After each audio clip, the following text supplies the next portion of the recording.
من شوية نزلت شورتس واتكلمت فيها وقلت ازاي رونالدو ينهي مسيرته بالشكل ده وليه كده وده أسطورة وعمل كده.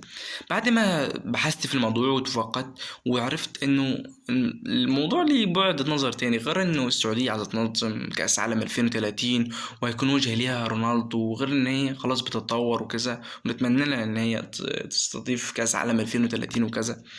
طيب برضو الموضوع ليه بعد نظر تاني. رونالدو في مانشستر يونايتد كان بيقبض 300 ألف استرليني في الأسبوع، بعد الضرايب كان بيقبض 280. طبعا عارفين إنجلترا فيها ضرايب كذا. تعرف إن رونالدو بيقبض كام في النصر السعودي؟ رونالدو 200 مليون سنويا، يعني 13 مليون ونص أسبوعيا، يعني 5 يورو في الشهيق والزفير. تخيل. تقول لي الفلوس مش كل حاجة.